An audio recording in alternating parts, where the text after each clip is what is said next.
हम लोगों को भी लगता था कि लड़ाई लंबी है और हिंदू समाज के स्वाभिमान की लड़ाई है, क्योंकि हम सभी जानते हैं कि राम का जन्म अयोध्या में हुआ था और उसी स्थान पर हुआ था। यह हमारे वेद पुराण और सारे धर्म ग्रंथों में इसकी चर्चा है। किसी एक कवि ने पहले कहा था कि शास्त्र उठाकर देखो तो हो जाएगा ज्ञान, अयोध्या राम की है, शास्त्र से राम की है।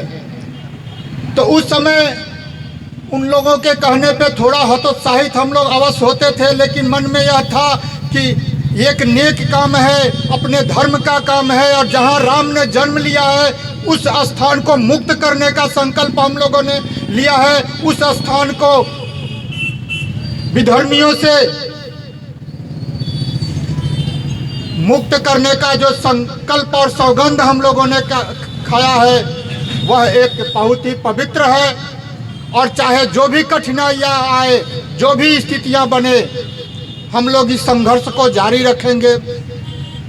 90 में 30 अक्टूबर 1990 को अयोध्या में कार सेवा की घोषणा हुई। उस समय उत्तर प्रदेश में मुल्ला मुलायम सिंह की सरकार थी, केंद्र में कांग्रेस की सरकार थी। उस समय कांग्रेस की उत्तर प्रदेश की सरकार ने कहा कि अयोध्या में पर नहीं मारेगा, और हिंदू समाज ने घोषणा किया था कि हम 30 अक्टूबर 1990 को अयोध्या में कार सेवा करेंगे। तो हिंदुओं की स्वाभिमान और चुनौती उनके सामने थी कि अपनी ही एक सरकार यह घोषणा कर दी थी कि वहां परिंदा भी पर नहीं मारेगा। लेकिन 30 अक्टूबर 1990 को भारत ही नहीं विश्व ने देखा कि 30 अक्टूबर 1990 को कार सेवकों ने अयोध्या में कार सेवा करके दिखाया कि जो हमारा प्रतिज्ञा है, जो हमारा संकल्प है, उसे पूर्ण करके रहेंगे। 30 अक्टूबर 1990 को देश के कार सेवकों ने उस बाबरी ढांचे पे चढ़ करके केसरिया फहरा करके यह दिखाया। उसी की खींच में उत्तर प्रदेश की सरकार ने 2 नवंबर 1990 को अयोध्या की गलियों में घेर करके राम भक्त कार सेवकों पर गोलियां चलवाई, जिसमें सैकड़ों राम भक्त मारे गए। लेकिन उससे हौसला राम भक्तों का टूटा नहीं और संघर्ष निरंतर जारी रहा। 4 अप्रैल 1991 को देश के वोट क्लब पर विश्व हिंदू परिषद और संतों ने आह्वान किया और वहां प्रदर्शन था। संतों ने मंच पर कहा, न भूतो न भविष्यति। 4 अप्रैल 1991 को वोट क्लब 1990 को 91 को दिल्ली में इतने राम भक्त इकट्ठा हुए। लोगों ने कहा कि महाभारत के युद्ध के बाद वोट क्लब पर एक साथ एक उद्देश्य के लिए, एक कार्य के लिए इतने हिंदू इकट्ठे हुए हैं। मीडिया ने कहा कि 50 लाख राम भक्त इकट्ठे हुए हैं। हम लोगों के संगठनात्मक गणना के आधार पर 33 लाख लोग वोट क्लब पर इकट्ठा हुए थे। सबके मन में यही संकल्प था कि चाहे जो भी हो, हमें राम जन्मभूमि को मुक्त करना है, वहां भव्य राम का मंदिर बनाना है। 1991 के बाद सरकार ने, केंद्र की सरकार ने कहा कि दोनों पक्ष हिंदू और मुस्लिम मिलकर के आपस में बर्ता करके इसका समाधान निकाले। लेकिन देश के मुसलमानों को वह स्वीकार नहीं हुआ और उन लोगों ने बर्ता से इनकार कर दिया। फिर संतों ने घोषणा किया, चलो अयोध्या। 6 दिसंबर 1992 देश के संतों ने, विश्व हिंदू परिषद ने, बजरंग दल ने घोषणा किया कि चलो अयोध्या। 6 दिसंबर 1992 को उस समय उत्तर प्रदेश में कल्याण सिंह जी की सरकार थी और केंद्र में कांग्रेस की सरकार थी। नरसिम्हा राव जी प्रधानमंत्री थे और उत्तर प्रदेश में कल्याण सिंह जी मुख्यमंत्री थे। 6 दिसंबर 1992 के बाद इस देश में कोई यह नहीं कह सकता है कि भारत में बाबरी मस्जिद है। 6 दिसंबर 1992 को देश के हिंदुओं ने राम जन्मभूमि से बाबरी का वह कलंक समाप्त कर दिया। केंद्र की सरकार ने उस मामले को सीबीआई के हवाले कर दिया और सीबीआई ने जांच के बाद देश के 49 लोगों पर राम जन्मभूमि विध्वंस मामले का केस दायर किया। उस केस में लाल कृष्ण आडवाणी, मुरली मनोहर जोशी, अशोक सिंघल, उमा भारती, विनय कटियार, ऋतंभरा जी, बाला साहेब ठाकरे, कल्याण सिंह, उस समय के अयोध्या के एसपी डीबी राय, वहां के डीएम आरएन श्रीवास्तव, इनके साथ पूरे बिहार से मेरा नाम सीबीआई ने उस केस में दिया था। उन 49 लोगों के सूची में बिहार से मैं भी अभियुक्त था और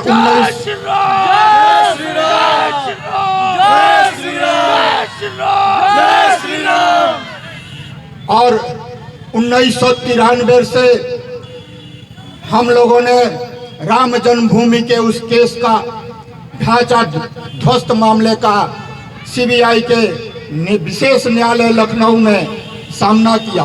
27 वर्षों तक वह केस चला और 2020 में सीबीआई के विशेष न्यायालय ने यह कहते हुए हम लोगों को बाइज्जत बरी कर दिया कि सीबीआई ने किसी भी अभियुक्तों के ऊपर कोई प्रमाणिक सबूत पेश नहीं किया है जिससे इन लोगों पर यह आरोप बनता हो कि इन लोगों ने बाबरी ढांचे को ध्वस्त किया है, इसको ध्वस्त करने का षड्यंत्र रचा है, मीरबाकी का शिलालेख उठाकर ले गए हैं। ऐसा कोई आरोप इन लोगों पर नहीं बनता है।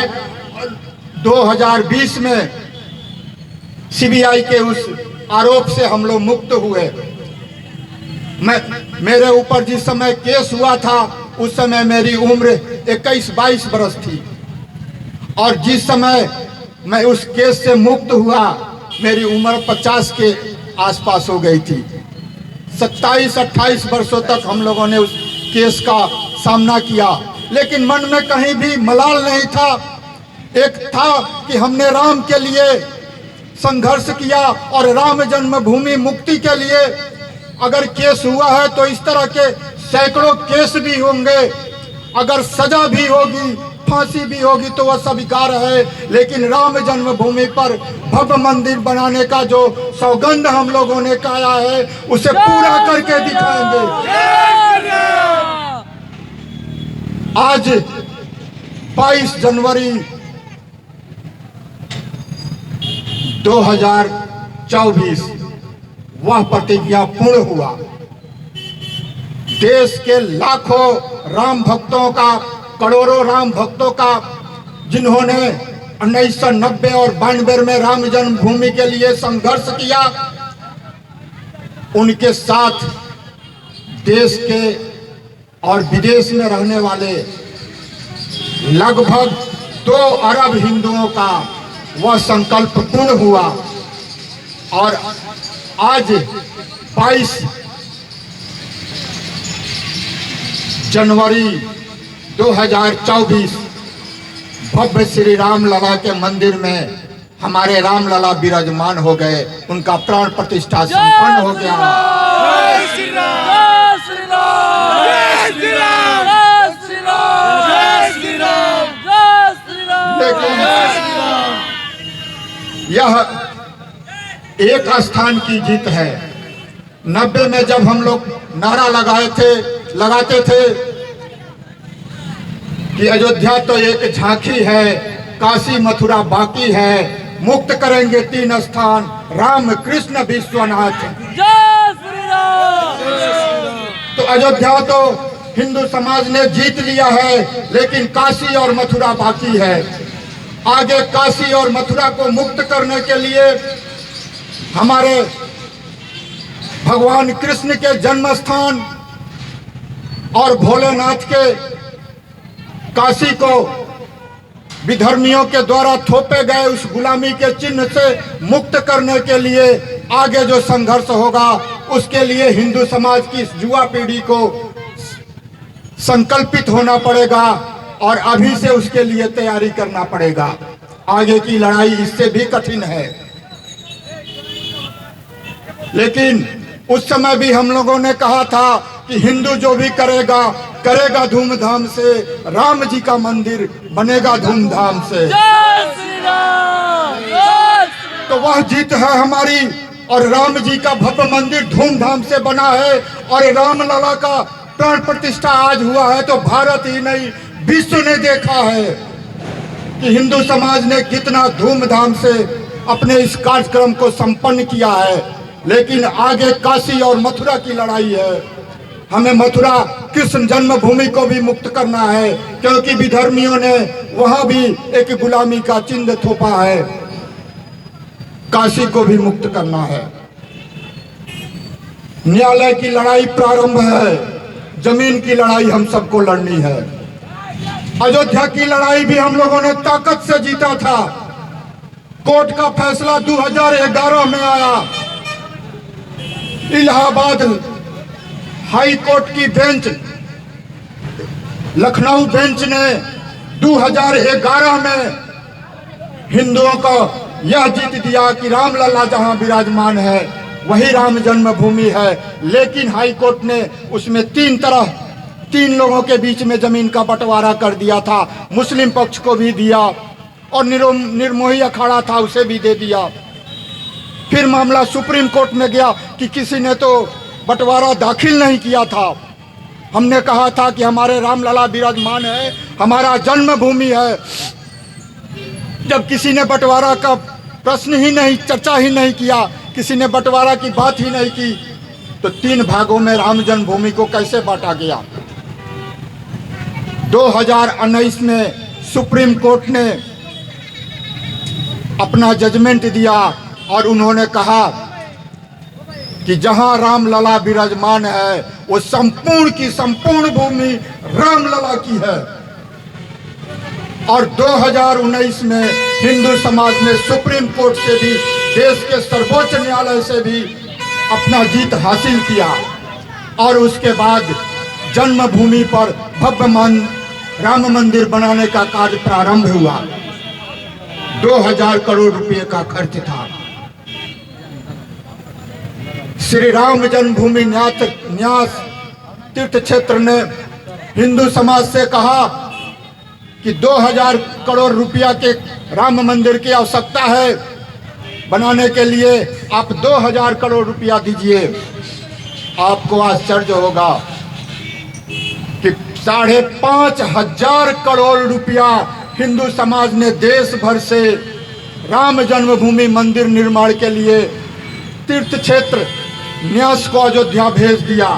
और अभी भारत से बाहर के हिंदू मांग रहे हैं भारत सरकार से परमिशन कि हमें भी राम जन्मभूमि मंदिर निर्माण के लिए पैसे भेजने की अनुमति दिया जाए। भारत और भारत के हिंदू सबका विचार है और हम सभी पुनः इस देश के मुसलमानों से आग्रह कर रहे हैं कि जैसे अयोध्या के लिए हमने आग्रह किया था कि मुस्लिम समाज आगे आए और वह स्थान राम जन्मभूमि हिंदू समाज को सौंप दे, वरना हम उसे हटा देंगे। मुस्लिम समाज आगे नहीं बढ़ा, राम जन्मभूमि हिंदुओं को नहीं सौंपा। हिंदू समाज ने बाबरी ढांचे को हटा करके मंदिर बना दिया। आज हम सभी मुसलमानों से कहते हैं कि मथुरा का शाही ईदगाह जो हमारा कृष्ण जन्मभूमि है उसे सौंप दो, आगे बढ़ो। हम 3 स्थान मांगे थे, 3 स्थान हमें दे दो, अयोध्या, मथुरा और काशी। काशी जो विश्वनाथ मंदिर को तोड़ करके और एक मस्जिद का जो ढांचा तैयार किया गया है वह हमारा विश्वनाथ मंदिर का भाग है। वहाँ हमारे हर हर शंभु विराजमान है, उसे आगे बढ़ो और दे दो, 3 स्थान दे दो। तब से हम मांग रहे हैं। और अगर हमने वोट क्लब पर खड़ा होकर के कहा था कि 3 नहीं तो 30,000, नहीं रहेगी एक मजार। अगर 3 स्थान हिंदुओं को प्राप्त नहीं होंगे तो इस देश में 30,000 ऐसे स्थान हैं जिसमें हिंदुओं के मंदिरों को तोड़ करके और वहां मस्जिद और ईदगाहें खड़ी की गई है। तो हम 30,000 पर दावा करेंगे। इसलिए इस देश के मुसलमानों से हम कहते हैं कि अगर भाईचारा बनाना चाहते हो तो आगे बढ़ो और मथुरा और काशी को भी हिंदुओं को सुपुर्द कर दो, और नहीं तो 30,000 स्थानों पर हम दावा ठोकेंगे। और 30,000 स्थानों को लेने के लिए संघर्ष प्रारंभ होगा। वो 1990 से पहले का हिंदू नहीं है, आज 2024 का हिंदू है जो कहेगा करेगा। इसलिए आज यहाँ के कार्यकर्ताओं ने प्रभु श्री राम के प्राण प्रतिष्ठा के कार्यक्रम पर बहुत ही अच्छा यहाँ कार्यक्रम